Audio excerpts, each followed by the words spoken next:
అందరికీ నమస్తే అండి. జగన్మోహన్ రెడ్డికి పూర్తిగా బుర్రపోయింది అనడానికి ఈ వీడియో ఒక ఉదాహరణ అనమాట. ఒకసారి జగన్మోహన్ రెడ్డి ఏం మాట్లాడుతున్నాడో వినిపిస్తాను చూడండి ఒకసారి. ఎందుకు నీకు ఓటేశారు చంద్రబాబు నాయుడు గారు అని చెప్పి ఫస్ట్ చంద్రబాబు నాయుడు ఆలోచన చెయ్యాలి. ఒకవైపున వైఎస్ఆర్ కాంగ్రెస్ పార్టీ ప్రజల్లో వ్యతిరేకత వల్ల ఓడిపోలేదు, ప్రజలకు మంచి చేసి ప్రజలకు మంచి చేసి వైఎస్ఆర్ కాంగ్రెస్ పార్టీ ఓడిపోయింది. ఎందుకు ఓడిపోయింది అని అంటే చంద్రబాబు నాయుడు చేసిన మోసపూరిత హామీలకు ప్రజలు కాస్తో కూస్తో కొద్దిగా ఇదే ఆ 10% కాస్త అటువైపున షిఫ్ట్ అయ్యి చంద్రబాబు నాయుడు గారు అధికారంలోకి వచ్చిన పరిస్థితులు కాదు. నీ ముఖానికి దేవుడు అసలు సిగ్గనేది ఎట్లా తెలుసా నీకు? గెలిచిన చంద్రబాబు నాయుడు గారు ఆలోచించుకోవాలంటే ఆయన ఎందుకు గెలిచాడు అని చెప్పేసాను. 151 సీట్లు ఉన్న నువ్వు గతంలో 151 స్థానాల్లో గెలిపించి నిన్ను 11 స్థానాలకి కుదించేసి ఒక మూలన కూర్చోపెట్టేస్తానంట ప్రజల్లో ఉన్న వ్యతిరేకత వల్ల ఓడిపోలేదు, చంద్రబాబు నాయుడు గారు ఇచ్చిన మోసపూరిత హామీల వల్ల ఓడిపోయానని చెప్పేసి అని భజన చేస్తున్నాడు. మరి నీకు పిచ్చ ఉందనాలా లేదనాలా జగన్మోహన్ రెడ్డి? ఇది పిచ్చితనం కదా ఇది? నీ ఓటమి పట్ల సమీక్ష నువ్వు చేసుకోవాలి, నువ్వు ఆలోచించుకోవాలి. అది మానేసి చంద్రబాబు నాయుడు గారు ఆలోచించాలంట. మన పరిపాలన ప్రజలు చూసారు, నువ్వు ఏ విధంగా పరిపాలించావు, ఏం చేసావు అనేది ప్రజలు చూసారు. చూసే నీకు 11 స్థానాలకు నేను పరిమితం చేసి ఫ్యాన్ రెక్కలు ఎరగొట్టి నేను ఒక మూల కూర్చోబెట్టారు. అయినా నీకు సిగ్గురాలా? ప్లస్ ఇంకొకటి చూపిస్తాను మీకు. మీడియా అడిగిన ప్రశ్నలకి సమాధానం చెప్పలేక, స్క్రిప్ట్లో ఉన్నది చెప్పలేక, అంటే స్క్రిప్ట్లో ఉన్నది మేము మాట్లాడతాను అంతకుమించి నన్ను ఏ క్వశ్చన్లు అడగొద్దని చెప్పి పారిపోతున్నాడు. ఒకసారి ఆ వీడియో కూడా చూపిస్తాను చూడండి. ఇందాక వీడియోలో కూడా చూపించా, ఒకసారి ఇంకొకసారి మళ్ళీ చూపిస్తా దా.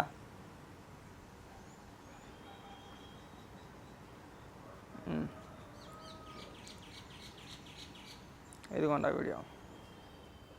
ఉంటే మాత్రం ఎవరైనా కూడా ఊరుకునే కార్యక్రమం జరగదు, రియాక్షన్ అనేది ఖచ్చితంగా ఉంటుందని కూడా చంద్రబాబు నాయుడు నెల రోజులైంది. చాలా మంది కార్యకర్తలు కూడా ఇబ్బంది పడే పరిస్థితి. కార్యకర్తలను అనేసి ఈ రోజు భారత రాజ్యాంగ వ్యవస్థని విలీనం చేసే విధంగా సమాధానం చెప్పడు. ఇగో పేపర్లు చూపించి ఇందులో ఉన్నది నేను మాట్లాడతాను, మిగతాది ఏది కూడా నేను మాట్లాడలేను, నన్ను ఎవరో క్వశ్చన్లు అడగమాకండి. ఆ జబ్బు ఇంకా పోలేదు మనకి కదా. ఒక ప్రెస్ మీట్ పెడతాడు. ప్రెస్ మీట్ అంటే అర్థం ఏంటి? నువ్వు చెప్పాలనుకున్నది నువ్వు చెప్పాలి, అంటే నువ్వు ఏడాలనుకున్నది అక్కడ ఏడాలి. నువ్వు వెయిట్ చేసిన తర్వాత అక్కడున్న మీడియా ప్రతినిధులు కొన్ని క్వశ్చన్స్ అడుగుతారు ప్రజల తరపున. రాష్ట్ర ప్రజలకు ఏదైతే సందేహాలు ఉన్నాయో, ఏవైతే అనుమానాలు ఉన్నాయో వాటికి సంబంధించి వాటికి రిలేటెడ్గా కొన్ని ప్రశ్నలు అడుగుతారు వాళ్ళు. దానికి సమాధానం చెప్పగలగాల. దాన్ని ప్రెస్ మీట్ అంటారు. మనం ఏడాల్సింది ఏదో ఏడ్చేసి వెళ్ళిపోవడం దాన్ని ప్రెస్ మీట్ అంటారు. మళ్ళీ దానికి పెద్ద పెద్ద మాటలు, పెద్ద పెద్ద కౌర్లు. నువ్వు ప్రతి ఒక్కడికి వార్నింగ్ వార్నింగ్లు ఇచ్చేస్తున్నాడు. ఎందుకు ఇచ్చేస్తున్నాడు అర్థం కావట్లా. మనకు వచ్చిన సీట్లకి మనం మాట్లాడే మాటలకన్నా సంబంధం ఉందా? నీకు బోర్డు లింగులింగుని వచ్చింది 11 స్థానాలు, 11 సీట్లకి ఎందుకు ఎగిరిపోతున్నావు అలాగా? ఎందుకంటే పెద్ద పెద్ద ముద్ర మాటలని అడుగుతున్నాం మేము.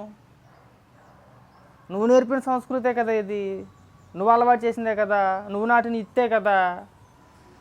నువ్వు చెప్పిన మాటలేనా? నువ్వు చేసిన అరాచకాలేనా?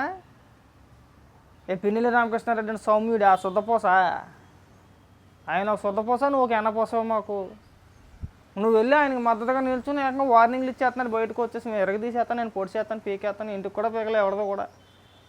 అధికారంలో ఉన్నాను చెప్పు అలాగే కళ్ళు ఎత్తికెక్కేసి మాట్లాడేమో, నా ఇంటికి కూడా ఎవడో పీకలేడు అని చెప్పేసి అన్న. ఇంటికి అది మొత్తం పీకి పడదబ్బారు, బొచ్చు బోడిగుని చేసేసారు మొత్తం. ఎలా తప్పడు మూతాడు వేసుకొని ముఖం పీకిపోయింది, ఇంత ముఖం అయిపోయింది, ఇంత ముఖం ఉండేది, ఇంత ముఖం అయిపోయింది. పైగా పెద్ద పెద్ద ముద్ర మాటలు మళ్ళీ మనకి. ఇగో నీ వల్ల ఏమవుదో, ఊడిన ఇంటికి ఇటు నుంచి అటు ఎక్కదు నీ వల్ల, అయిపోయింది. నువ్వు మళ్ళీ పెద్ద పెద్ద కళలు కనమాకు, నేను మళ్ళీ అధికారంలోకి వస్తాను, నేను మళ్ళీ ఎరగదీసేస్తాను. నీలాంటి వ్యక్తిని, నీలాంటి పిచ్చతనం ఉన్న వ్యక్తిని, మెంటలో ఉన్న వ్యక్తిని రాష్ట్ర ప్రజలు మళ్ళీ కోరుకోరు. ఎందుకంటే నువ్వు చేసిన విధ్వంసం కళ్ళారా చూశారు కాబట్టి. నేను మాట్లాడితే బట్టలు నొక్కేస్తున్నాను. చంద్రబాబు నాయుడు గారు ఇంకా డబ్బులు ఎందుకు వేయలేదు? తల్లికి వందనం అన్నాడు కదా, రైతులకు డబ్బులు వేయలేదు, ఎందుకేదని మాట్లాడుతున్నావు? నీకు అసలు బుర్ర ఉందో లేదో మాకు అర్థం కావట్లేదు. చంద్రబాబు నాయుడు గారు ముఖ్యమంత్రిగా ప్రమాణ స్వీకారం చేసి ఇంకా నెల రోజులు కూడా పూర్తి కాల.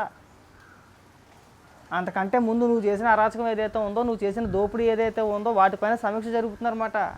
అధికారులతో మాట్లాడుతున్నాడు. ఈ పిచ్చినా కొడుకు ఎక్కడెక్కడ ఎంత తప్పు చేసాడో తెలియట్లేదయ్యా. తక్కువ లెక్కైతే 14 లక్షల కోట్ల రూపాయలు అప్పు చేశాడు. దాని గురించి పూర్తి వివరాలు నా ముందు ఉంచానంటే అధికారులే తల్ల పట్టుకుంటున్నారు. అయ్యో ఇప్పుడే తెలియ వివరాలు ఏం కనబడతలేదు, ఎక్కడెక్కడ చేసేటో అర్థం కావట్లేదు, ఆ ప్రయత్నాల్లో ఉన్నాం, కాస్త సమయం ఇవ్వమని చెప్పేసి అని అడుగుతున్నారన్నమాట. అందుకే లేట్ మాట. లేదంటే నీ భాగవతం మొత్తం ఈ పాటికి బయటెట్టేద్దరు. ఆ రోజు నీ పని చెప్పులు ఇచ్చేసారు, గుర్తుపెట్టుకో.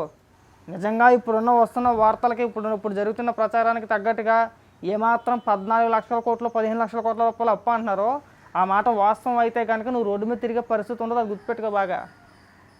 ఖచ్చితంగా ప్రజలు నిలదీస్తారు నిన్ను. నువ్వు పంచింది 2,70,000 కోట్ల రూపాయలు అయితే 14 లక్షల కోట్ల రూపాయలు ఎందుకు అప్పు చేసావయ్యా అని చెప్పేసి అని నువ్వు పాఠాలు చెప్తున్నావు. ఆలోచన మాకు నువ్వు బెదిరించేస్తావా? నువ్వు బెదిరించేస్తే బెదిరిపోతారు ఇక్కడ. ఒకలో ఎగలంటాడు అని చెప్పి తీసి పక్కన పడేస్తారు అంతే. నువ్వు చేసిన అరాచకాలు అన్నీ ఇండియానా? 5 ఏళ్ల కాలం పాటు మర్చిపోయారనుకుంటున్నావా జనాలు? ప్రజలు మర్చిపోయారనుకుంటున్నావా?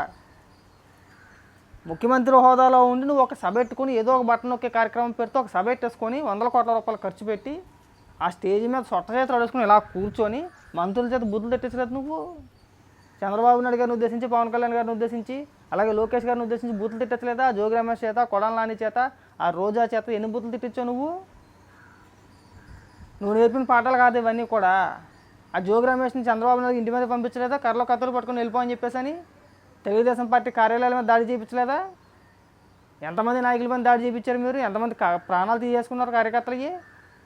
ఆ తోటా చంద్రయ్య మాచర్లే. ఇప్పుడు నువ్వేదో సొంతపోస మాటలు చెప్తున్నావు పిన్నెల రామకృష్ణారెడ్డి గురించి. ఆ మనోడు భాగవతమే నడు రోడ్డు మీద పడుకోబెట్టి గొంతుకు వేసేశారు.